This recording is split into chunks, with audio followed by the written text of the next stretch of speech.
हरि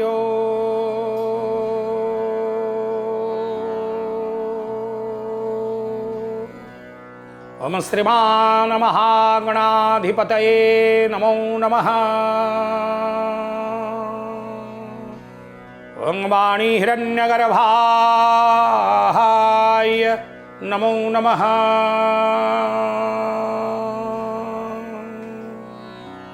ओम श्री नमो भगवते पुरुषोत्तमाय नमो नमः।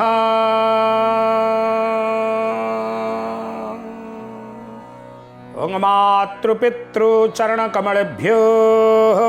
नमो नमः।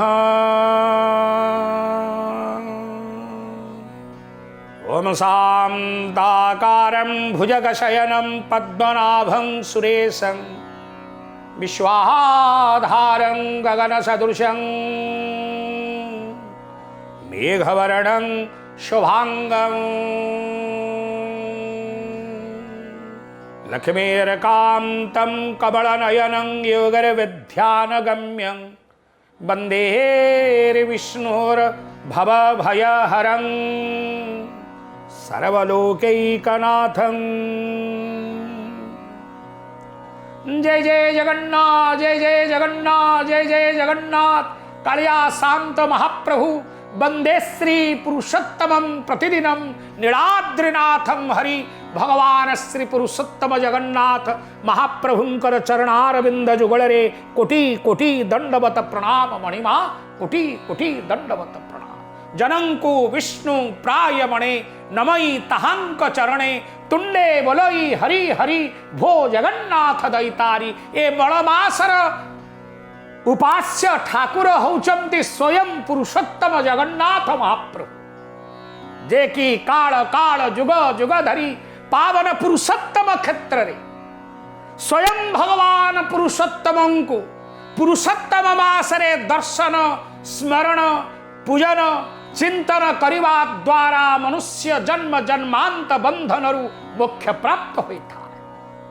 ये पवित्र पुरुषोत्तम मास स्वयं महाप्रभुंकर कालिया शांतंकर उपासनार मास अति पवित्र मास। यही पवित्र मासरे मु आपण मानक चरणारविंदरे प्रणाम करी अयमारंभ करुछु आज द्वितीय अध्याय। नारायण नमस्कृत्यं नरं चैव नरोत्तमं देवी सरस्वती व्यासं तदो जयो मुदीरयते। मुखं करोति वाचालं पंगु लंघयते गिरि जत्कृपां तमहं वन्दे परमानंद माधव। श्री कृष्ण उवाच हे अधिमास तुम्भे धन्य पशिछ जेणु मो शरण अप्राप्य जहा देवंकर तुम्भकु देवी मुनिकर के काही पसी मो शरण संसारे पाई छिक शरण एपरी जन अछि काही मन को स्थिर कर तू ही। महाप्रभु कहउचंती हे माळमळ मास मन को स्थिर कर मन एवं मनुष्याणां कारणं बद्ध मुख्यय। हे काल हे पुरुषोत्तम हे अधिमास व्यस्त होना व्यस्त होना तुम्हें मो चरणारविंदरे समर्पित हो थरे जे मते चरणारविंदरे मोर समर्पित हो जा से ता कथा मते ही लगी था से चिंता करिवार आवश्यकता ना। जदि मु शरण जाइकरे चिंता करूची तेबे मु शरण रे शरणार्पन्न हेई ना। एटा मन रखितु मु प्रभुंक पाखरे समर्पित हेई मु जदि चिंता करूची प्रभुंकर व्यतिरेक अन्य कथा तेबे मु समर्पित हेई ना। आ थरे जदि मु समर्पित हेइची अन्यन्यं चिंतयन्तमां जे जनां पर्युपासते तेषां नित्याभियुक्तानां योगक्षेमं वहामहं। थरे जे मत मोर ही जाए जे मते अनन्य भाव रे चिंता करे ताको मो अप्राप्त वस्तु को प्राप्त कराए, प्राप्त वस्तुर रक्षणावेक्षण कराए। तेणु तुम्हें मो चरणारविंद रे समर्पित होइछ हे मधुमास। तेणु तमे मन को स्थिर कर, अस्थिर होनी, अधैर्य होनी। मन एवं मनुष्याणाम कारणम बद्धमुख्यय। मन ही मुक्तिर कारण, मन ही बंधनर कारण, मन ही समस्त वैकुंठ को जीवार कारण, मन ही नरक को जीवार कारण। तेणु हे अधिमास तमे स्थिर रुह, मन को स्थिर कर एवं तमे मो चरणारविंद को आसीच, मो चरणारविंद तमे समर्पित हो जाइछ। आउ तमे तम विषय चिंता करना, तमर दायित्व मु नौछ। महाप्रभु कहउछन्ति, ये महाप्रभुंकर वाणी, ये कालिया शांतंकर वाणी, ये कलियुगर मनुष्य मानंकु से कहउछन्ति रे मनुष्य माने तमे मो चरणारविंद समर्पित हो, मु तम दायित्व नेबी, योगक्षेमं महामयम समस्त दायित्व मु नेबी, चिंता करना। ये सर्व गुणे बलियार, ये अधिमास तुम्भे सार, सुख संतोष सुनियम, ये गुणे जेणु मु उत्तम। तमे जानिछ तेणु पुरुषोत्तम मते समस्ते कहन्ति जगते, देवता तुम्भर जे मुहि, एणु उत्तम अटु तुहि, एणु उत्तम अटु तुहि। कहला अरे काई व्यस्त होउछु, तते के निंदा करुछि, के कहूछि तोर स्वामी नाही, के कहूछि तोर पुत्र नाही, तो के कहूछि तोर मास नाही, तो के कहूछि तोर संक्रांति नाही, अणसंक्रमण मास, ये अधिमास मल मास। किए जन्म हेले कहूछि एटा मल मासरे जन्म होला, कि मरीगले कहउछन्ति ए मासरे पिंड पाइबो नाही। कहला रे काई व्यस्त होउछु, मु होउछि पुरुषोत्तम, यस्माक्षरमतीतोऽहं अक्षरात् अतिचोत्तमम् अतस्मि लोक वेदे च प्रथितं पुरुषोत्तम। भगवान स्वयं कहउछन्ति, मु कहूनी, आपण कहूनांति, जे कि अक्षर ठारू अतीत अटंती, अक्षर ठारू उत्तम अटंती, एवं लोक मुखरे वेदरे मते से माने कहंती मु ही जे पुरुषोत्तम अटे, मु साक्षात पुरुषोत्तम। तेणु पुरुषोत्तम बोली कहले केवल जगन्नाथ महाप्रभु को ही बुझा जाई था। मर्यादा पुरुषोत्तम रामचंद्र, लीला पुरुषोत्तम श्री कृष्णचंद्र, साक्षात स्वयं पुरुषोत्तम। वंदे श्री पुरुषोत्तमं प्रतिदिनं नीलाद्रिनाथं हरि, स्वयं भगवान पुरुषोत्तम ही। तेणु पावन आमर क्षेत्र नाम कण पुरुषोत्तम क्षेत्र, क्षेत्र पुरुषोत्तम क्षेत्र, क्षेत्र रे उपासित हेउत उड्रदेशम इति ख्यातम वर्षे भारत संगीते दक्षिणस्यो महवधीतुरे क्षेत्र श्री पुरुषोत्तम। कले समग्र विश्व दरबारे अनंत कोटि ब्रह्मांड मध्यरे उड्रदेशम इति ख्यातम वर्षे भारत संगीते दक्षिणस्यो महोदधीस्तीरे क्षेत्र श्री पुरुषोत्तम। हे अधिमास, ये समस्त क्षेत्र मानंग मध्यरे राजाधिराज सर्व मोक्ष प्रदायक क्षेत्र उचंती पुरुषोत्तम क्षेत्र। एवं पुरुषोत्तम क्षेत्र रे मु ही पुरुषोत्तम नाम धारण करी एठी विराजमान करिछि। तेणु ए मासर देवता होचंती, तमे व्यस्त, तमे कहउछ ना ए मासर मोर कई देवता नहांती, कहउचंती तमर स्वामी कई नहांती, मु तुमर स्वामी अटे, मु निजे स्वयं पुरुषोत्तम, स्वयं भगवान कहउचंती मु ही पुरुषोत्तम अटे। वेद रे, इतिहास रे, पुराण रे, साहित्य रे, लोक मुखरे, वेद मुखरे मते ही पुरुषोत्तम अपाणि पादम जवन ग्रहिता। मोर पाद नाही मु चालुची, मोर आखि नाही मु देखुची, मोर हाथ नाही मु कर्म करुची, बिनु पद चलाई सुनाई बिनु काना, कर बिनु कर्म करई विधिराना, आनंद रहित सकल रस भोगी, आखि नाही देखुची, मु सब देखुची। वेद रे मते ही पुरुषोत्तम बोली कहा जाता। सह ओम सहस्र शीर्षां पुरुष सहस्राख्य सहस्रपाद, मुजथा पाप राशि हरि भव जलधि करे पारी, जे भागवत व्रती नर सेविब तुम्भर पयर, भक्ति जोगर जोगरु इष्टवे नमः। जे भागवत व्रती नर सेविब तुम्भर पयर, भक्ति जोगरु जे तुम्भर क्षय होइला शोक भार।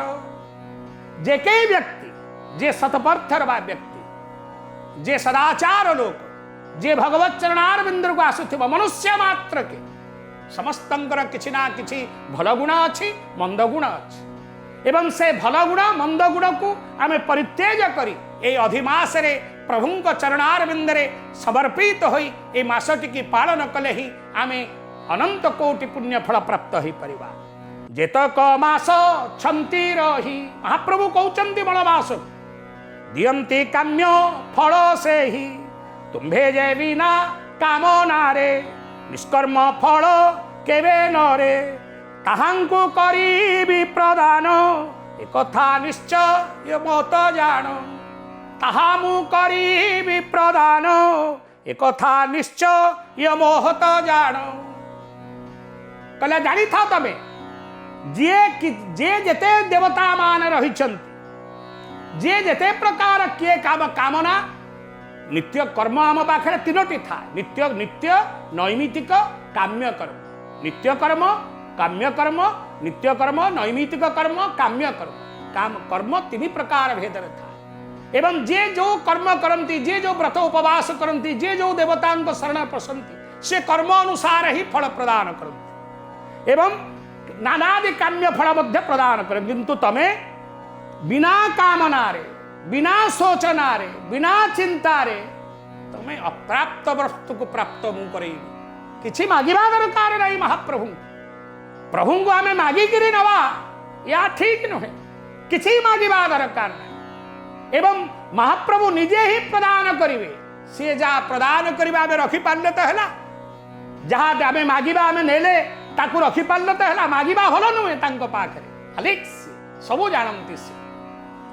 से कथा कहू छि बुझाई सुनम सुमास बन देई कामना करी मासे मासे कलेटी कर्म फल आसे फल तो मिल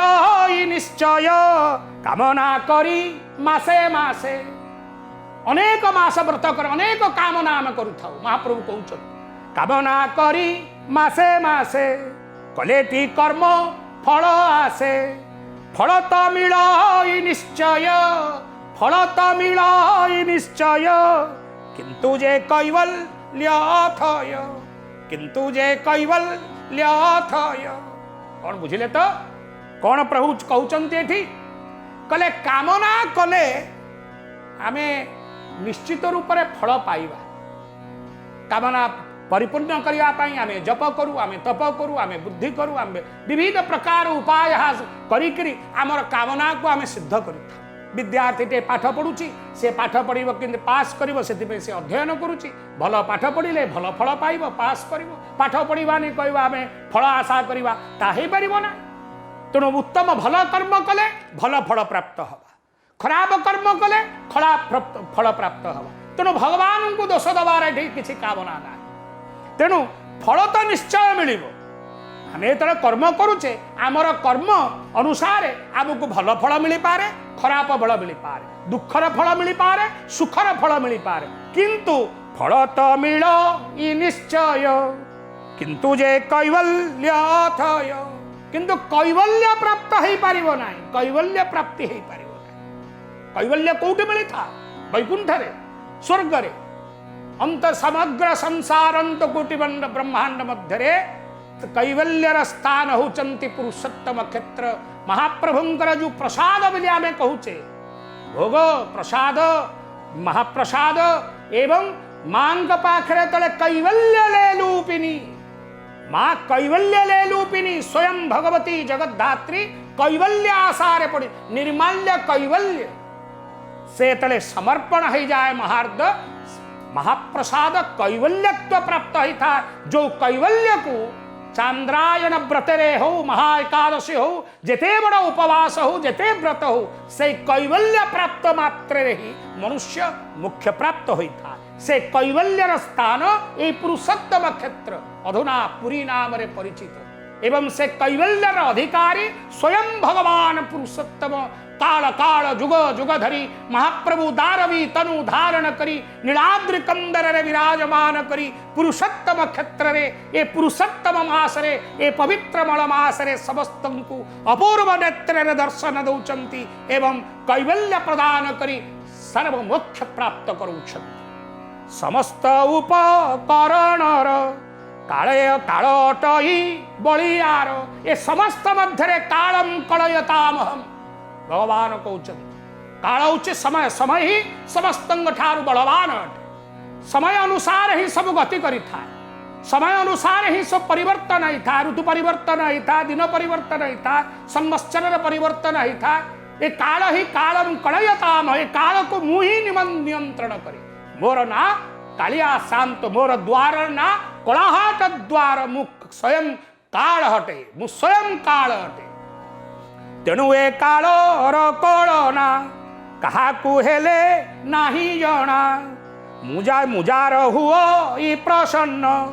अनंत पुण्य करे दान तब जानी हे मलमास मु हूँ ए कालर कलना कहीं करें ना ए कालर कलना केवल मुही सृष्टि करिछि मुही ताकु कलना करि पारे मुही ताकु व्याख्या करि पारे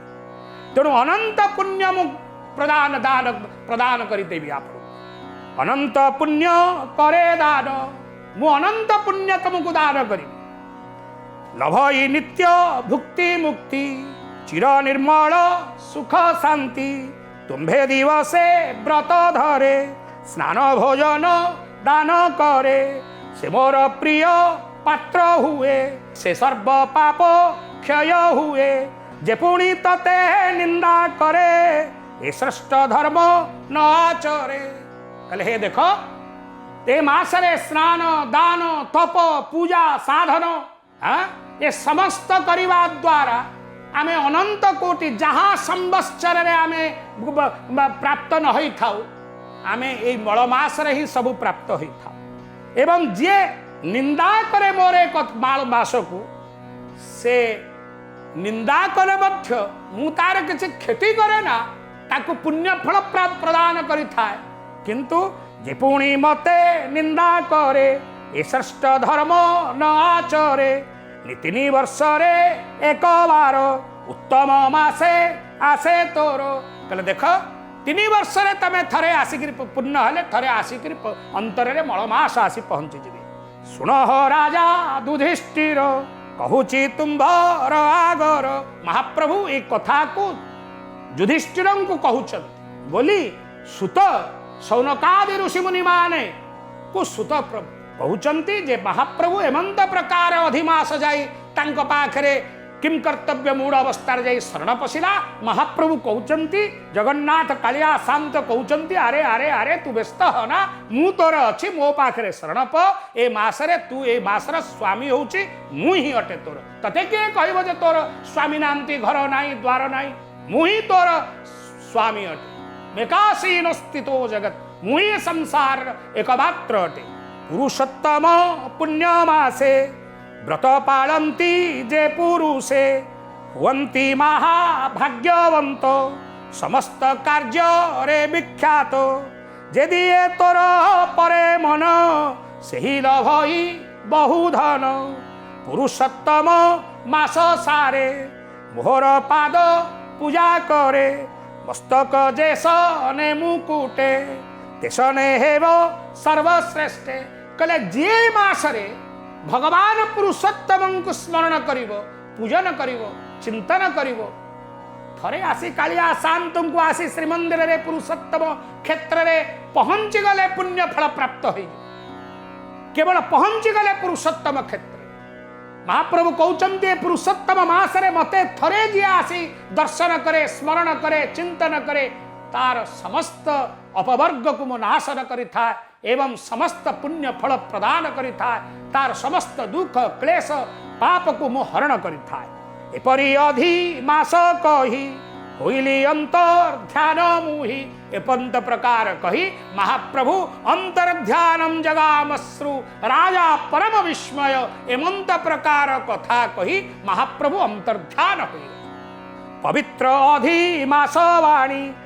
जानी नाहंती जेहू प्राणी जननी यौवन सुमन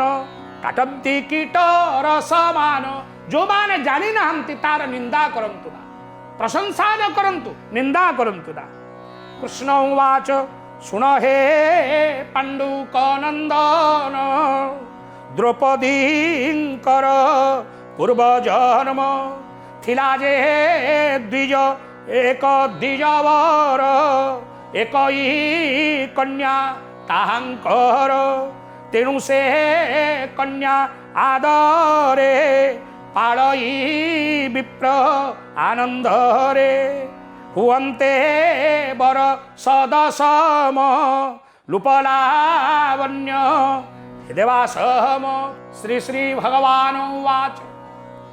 सुन हे पांडुकनंदन द्रौपदींकर पूर्वजन्म। आप प्रभु कहते तबे तो सब कथा शुणिल अधिमास को तो एमंत प्रकार कथा मुझे तार मन को सांत्वना देली। से तो प्रभु चरणारविंदर समर्पित है से मासर स्वामी मध्य मु निजे विराजमान हेली जे मुई पुरुषोत्तम मासर स्वामी ही मु अटे मते उपासना कर। युधिष्ठिर मन भितर टिकेना को शंका रहिला परि लागिला तो महाप्रभु भगवान कृष्णचंद्र को युधिष्ठिर पचारुछंती एवं कृष्णचंद्र कहउछंती सुन युधिष्ठिर जे द्रौपदींकर पूर्वजन्मर कथा तले तमे श्रवण करिवो तम मन भितर थिबा ए अधिमास प्रति जो विचारधारा जो चिंताधारा निश्चित बदली एवं ताहा तम हृदय परिष्कार हब जानी पारिबो। आमे परवर्ती अध्याय श्रवण करिवा द्रौपदींकर पूर्वजन्मर कथा एवं प्रभुंकर पुरुषोत्तम महात्म्यर तृतीय अध्याय श्रवण करी निज जीवन को उदार्थ करिवा। बोले जगन्नाथ जगन्नाथ जगन्नाथ रक्ष माम जगन्नाथ जगन्नाथ जगन्नाथ पाहि माम जगन्नाथ रक्ष माम जगन्नाथ पाहि माम जगन्नाथ रक्ष माम जगन्नाथ पाहि माम जगन्नाथ जगन्नाथ जगन्नाथ रक्ष माम। बोले जगन्नाथ भगवान की।